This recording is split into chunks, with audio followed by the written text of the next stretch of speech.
नमस्कार, मैं हूं शिशिर और आप देख रहे हैं खबर हिंदुस्तान। तो चलिए नजर डालते हैं अब तक की खास खबरों पर। प्रधानमंत्री नरेंद्र मोदी आज मतुआ धर्म महामेला 2022 को संबोधित करेंगे। तुर्की के राष्ट्रपति रजब तैयब अर्दोगान ने कहा कि वह मंगलवार को होने वाली वार्ता से पहले यूक्रेन और रूस के प्रतिनिधिमंडलों से संक्षिप्त मुलाकात करेंगे। सोनिया गांधी के निर्देश के बाद प्रदेश कांग्रेस अध्यक्ष अपने सभी पदों से दे चुके हैं इस्तीफा। 5 राज्यों में हुए विधानसभा चुनाव में करारी हार का कांग्रेस कर रही है समीक्षा। उत्तराखंड कांग्रेस के उपाध्यक्ष अकील अहमद को पार्टी विरोधी गतिविधियों में लिप्त होने का हवाला देते हुए पार्टी की प्राथमिक सदस्यता से 6 साल के लिए किया गया निष्कासित। इलाहाबाद विश्वविद्यालय एवं संबद्ध कॉलेज अब 30 अप्रैल तक बंद रहेंगे। प्रयागराज विकास प्राधिकरण ने पूर्व सांसद अतीक अहमद और उनके सहयोगी के अवैध निर्माण पर चलाया बुलडोजर। केजरीवाल ने उत्तर प्रदेश में बीजेपी की जीत को लेकर कहा कि विकल्पहीनता की वजह से बीजेपी जीती। मायावती ने कहा मुस्लिम समाज के लोग सपा को वोट देकर पछता रहे हैं। अगले 4-5 दिनों के लिए मौसम विभाग ने उत्तर पश्चिम मध्य और पश्चिमी भारत में लू चलने की भविष्यवाणी। उत्तर प्रदेश में योगी आदित्यनाथ सरकार के मंत्रियों के लिए नया नियम जारी हुआ। उत्तर प्रदेश सरकार ने शासन और सामान्य प्रशासन कार्यों में महिलाओं की भागीदारी बढ़ाने पर भी दिया ध्यान। अब खबरें विस्तार से। 5 राज्यों में हुए विधानसभा चुनाव में करारी हार का कांग्रेस समीक्षा कर रही है और जरूरत के हिसाब से कार्रवाई की जा रही है। सोनिया गांधी के निर्देश के बाद प्रदेश कांग्रेस अध्यक्ष अपने पदों से इस्तीफा दे चुके हैं। इन सब के बीच उत्तराखंड कांग्रेस के प्रदेश उपाध्यक्ष अकील अहमद को पार्टी विरोधी गतिविधियों में लिप्त होने का हवाला देते हुए पार्टी की प्राथमिक सदस्यता से 6 साल के लिए निष्कासित कर दिया गया है। प्रदेश महासचिव की तरफ से लिखी गई चिट्ठी में कहा गया है कि विधानसभा चुनाव के दौरान अकील अहमद लगातार इलेक्ट्रॉनिक, प्रिंट और सोशल मीडिया के जरिए पार्टी के खिलाफ बयानबाजी कर रहे थे जो उनके पद की गरिमा के अनुकूल नहीं था। अनर्गल बयानबाजी से पार्टी की छवि धूमिल हुई है। आपको पहले भी संगठन द्वारा अनर्गल बयानबाजी के संबंध में 8 फरवरी 2022 को कारण बताओ नोटिस जारी किया गया था, लेकिन सार्वजनिक तौर पर आप पार्टी के खिलाफ बोलते रहे, जिसका संज्ञान केंद्रीय नेतृत्व ने लिया। जांच के उपरांत आपके खिलाफ अनुशासनात्मक कार्रवाई की गई है। कोरोना की दूसरी लहर में संक्रमितों के आंकड़े लगातार बढ़ रहे हैं। इलाहाबाद विश्वविद्यालय के कई शिक्षक और कर्मचारी कोरोना की चपेट में आ गए हैं, जिसके चलते इलाहाबाद विश्वविद्यालय एवं संबद्ध कॉलेज अब 30 अप्रैल तक बंद रहेंगे। शनिवार और रविवार को साप्ताहिक अवकाश पड़ने से अब 3 मई को ही विश्वविद्यालय खुलने की संभावना है। इसके साथ ही 30 अप्रैल को ऑनलाइन मोड में प्रस्तावित स्नातक की वार्षिक और परास्नातक विधि प्रोफेशनल पाठ्यक्रमों की सेमेस्टर परीक्षाएं भी टाल दी गई हैं। साथ ही विश्वविद्यालय के पूरे परिसर को सील किया जाएगा। कुलपति प्रोफेसर संगीता श्रीवास्तव के निर्देश पर ज्वाइंट रजिस्ट्रार A.K. कनौजिया ने सोमवार को इस संबंध में नोटिफिकेशन जारी कर दिया है। कोरोना संक्रमण से 9 अप्रैल को इलाहाबाद विश्वविद्यालय समेत सभी संगठक कॉलेज बंद कर दिए गए हैं। इसके अलावा सभी परीक्षाएं भी स्थगित कर दी गई हैं। साथ ही छात्र छात्राओं से हॉस्टल खाली कर दिए जाने की अपील की गई है। इस बीच 100 से अधिक शिक्षक और कर्मचारी कोरोना संक्रमित पाए गए हैं। बीच में परीक्षा नियंत्रक प्रोफेसर रामेंद्र कुमार सिंह ने स्थगित परीक्षाएं 30 अप्रैल से कराने की तैयारी शुरू कर दी है। संक्रमण का दायरा बढ़ने की वजह से 2 दिन पहले कुलपति के निर्देश पर DSW प्रोफेसर KP सिंह को पत्र जारी कर कहा गया कि सभी हॉस्टलों को तत्काल खाली करा दिया जाए ताकि हॉस्टलों को कोविड वार्ड में बदला जा सके। सभी हॉस्टलों में इसका नोटिस भी चस्पा कर दिया गया है।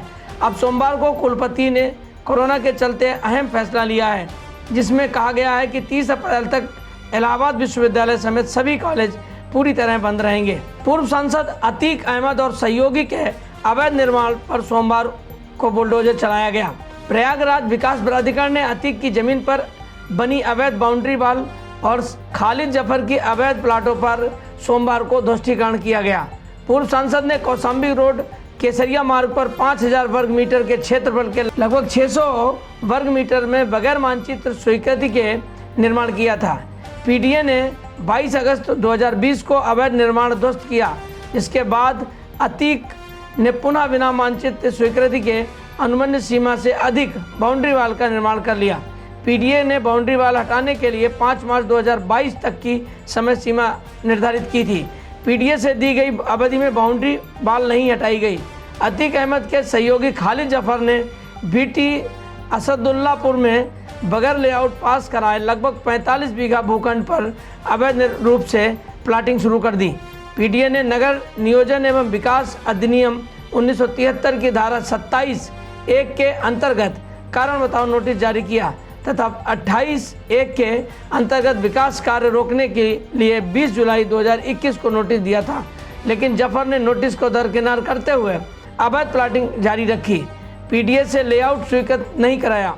केजरीवाल ने उत्तर प्रदेश में बीजेपी की जीत को लेकर कहा कि विकल्पहीनता की वजह से ही ऐसा हुआ है। दिल्ली के मुख्यमंत्री अरविंद केजरीवाल ने उत्तर प्रदेश में भारतीय जनता पार्टी बीजेपी की जीत को लेकर कहा कि विकल्पहीनता की वजह से ही ऐसा हुआ है।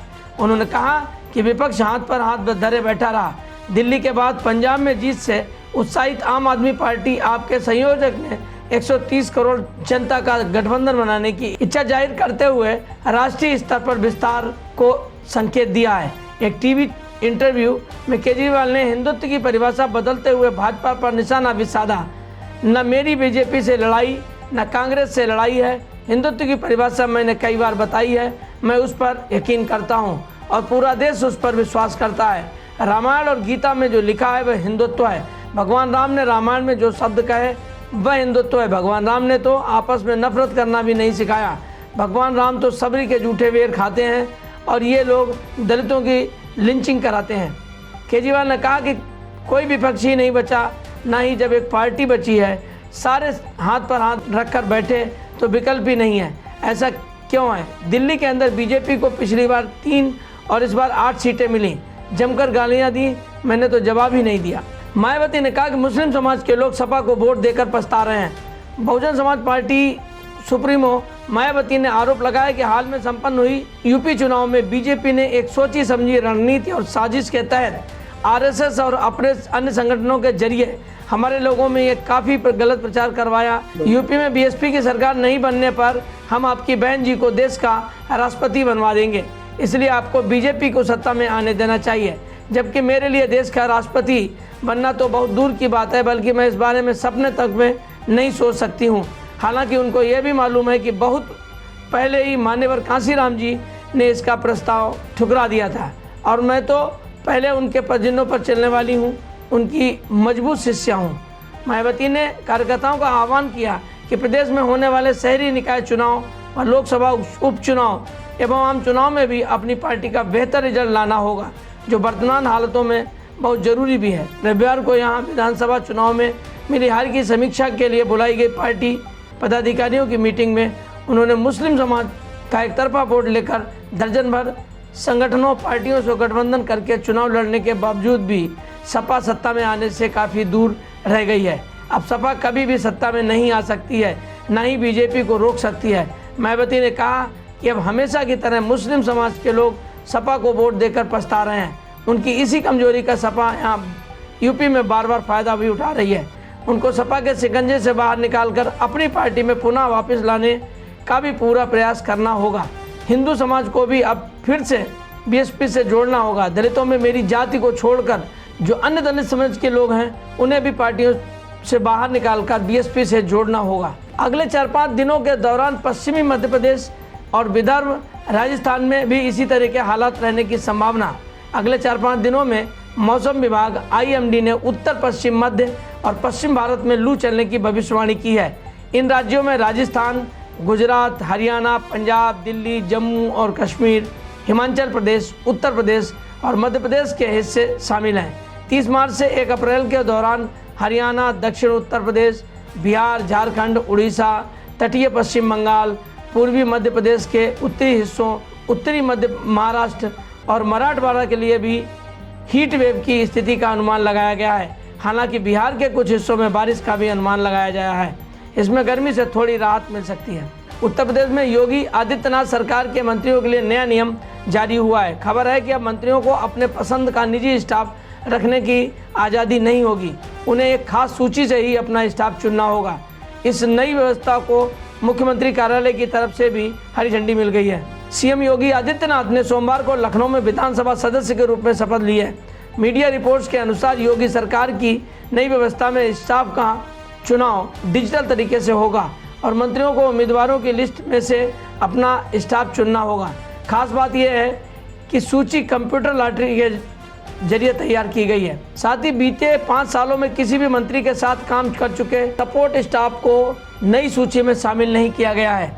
उत्तर प्रदेश सरकार ने शासन और सामान्य प्रशासन कार्यों में महिलाओं की भागीदारी बढ़ाने को भी ध्यान दिया है। इसके तहत 20% महिलाओं को निजी सचिव, सहयोगी निजी सचिव, समीक्षा अधिकारी और सहयोगी समीक्षा अधिकारी नियुक्त किया जाएगा।